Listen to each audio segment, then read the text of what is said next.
Hi everyone, welcome back to Coffee Books and Rain. I'm Rachel with my coffee that's actually getting cold because I keep talking too much. Sorry about that. A thunderstorm that just ended and a book because that's why you guys come here, I think, I hope. Either that or you like hearing me ramble about stuff, but I won't ramble too much because we're going to dive into the book First Impact by Tara Ellis, and this is the 6th Extinction. And this book is expected publication of April 8th, 2025, so hopefully I can get it posted right around there.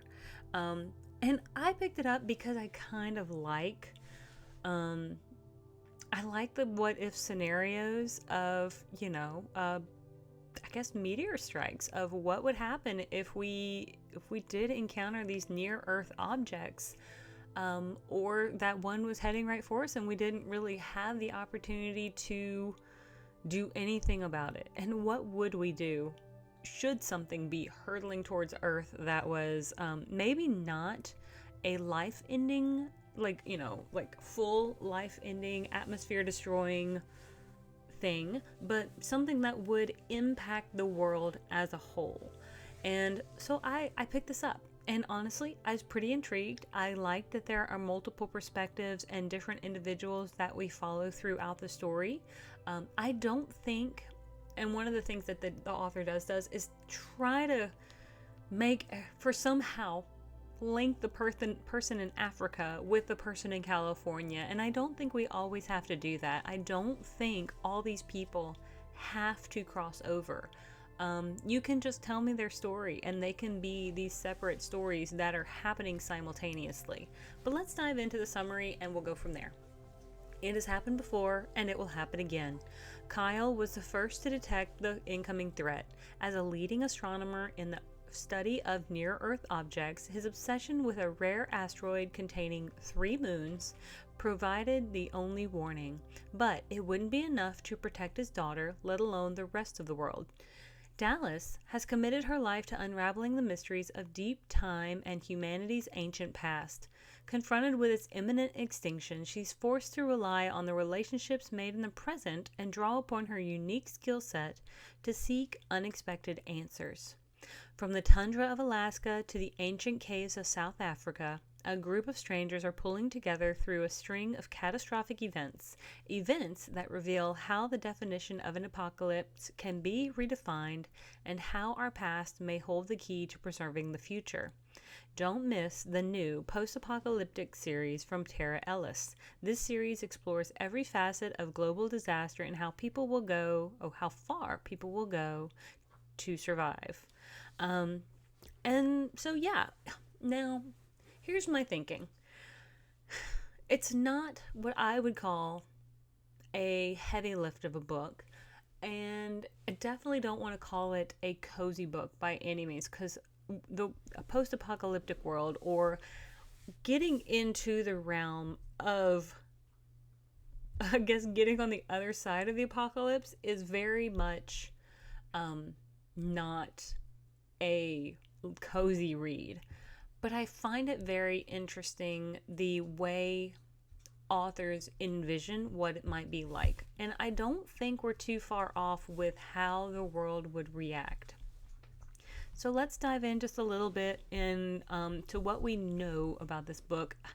I think personally, there's no real spoilers that can ruin this book. Let's just say asteroids hit the Earth, and there you go. Now, we do have 3 moons hurtling towards Earth.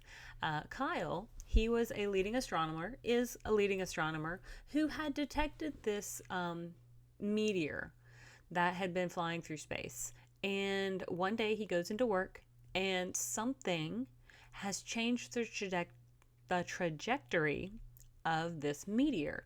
Well, the meteor itself is not flying towards Earth, because that would be a planet killer. It's far too big for us to survive that. However, the 3 orbiting moons around it have changed course, and now they're kind of lost because they're out in space somewhere.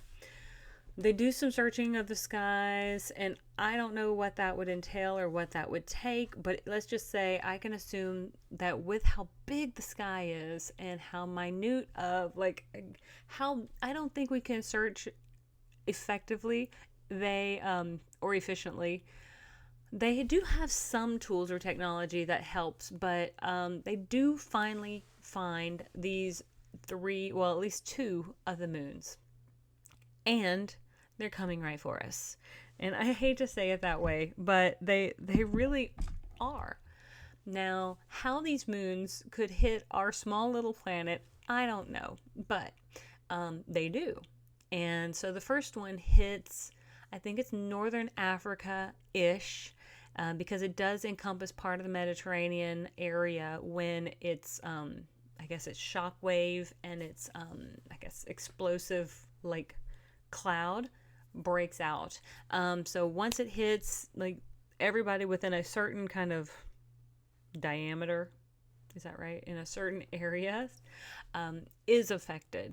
And there is, like, of course, the scorching heat and radiation and all of this sort of stuff from this thing being like coming from Earth or coming from outer space and slamming into Earth. Does not sound pleasant. And so I am surprised that some people get out of and are able to more or less flee, I guess you could say. But it's not a lot. And so, but they go towards, I think it's California. They go towards like LA, because the second moon is expected to hit the East Coast, somewhere not too far away from Washington, D.C.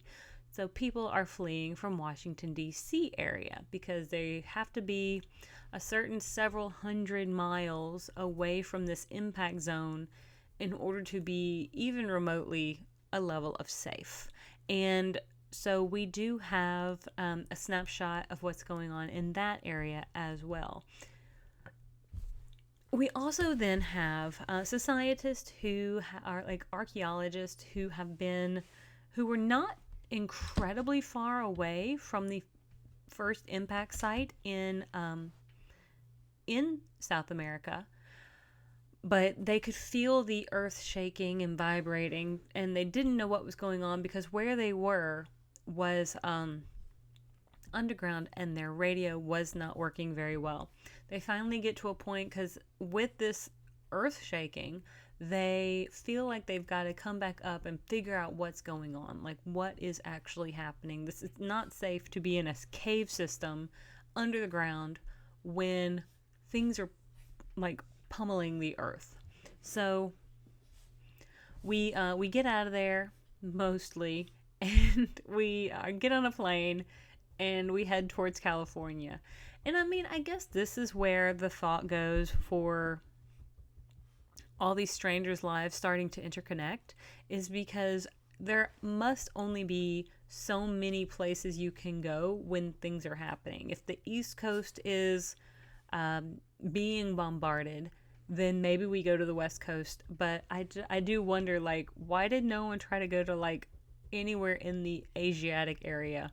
We didn't try to go to, like, Japan or China or anything like that, which didn't seem or doesn't seem as though it got directly affected by the falling moons. So I have a little puppy over there who is having a heckin' good time, just giving himself bedhead on the bed. But ultimately, they do all come together in California, and this is where their lines all cross, because Kyle has a daughter, and so of course since he was the one who found the moon, he's the one who kind of is supposedly. I'm back. I had to go check on my puppy, make sure he was doing okay. But so we have Kyle and his daughter, who they seem to be safe because Kyle almost seems to be considered the expert on these particular moons. And so we also then have Dallas, who her and this one other kid, I kind of forget his name, but they survive. They are on the plane coming back from South Africa, and of all of the people on the plane, only 12 people actually survived the flight because sometime during the flight, a virus gets loose, and it seems to have been triggered or released when the meteor fell.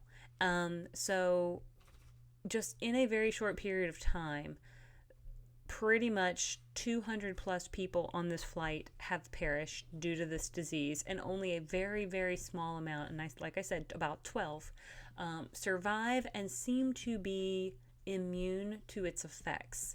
So not only is the world having to contend with the fact that these moons are pummeling Earth, but we also seem to all have a separate mass extinction event of a virus that's been released into the air due to these impacts. Now, that's kind of where it gets a little bit curious as well. Of course, this is going to be a sci-fi fantasy in my personal thoughts, maybe speculative fiction in other people's thoughts. It's just that thought of what if, things going from bad to worse. And I don't mind it. I thought would be a very kind of thrilling book, very kind of suspenseful book, lots of action, and of course the thought of how do you survive. Because if you're not one of these favored people who has the ability to escape, then what would the normal person, the lay person, do in order to survive, if at all possible? Are you okay, little buddy?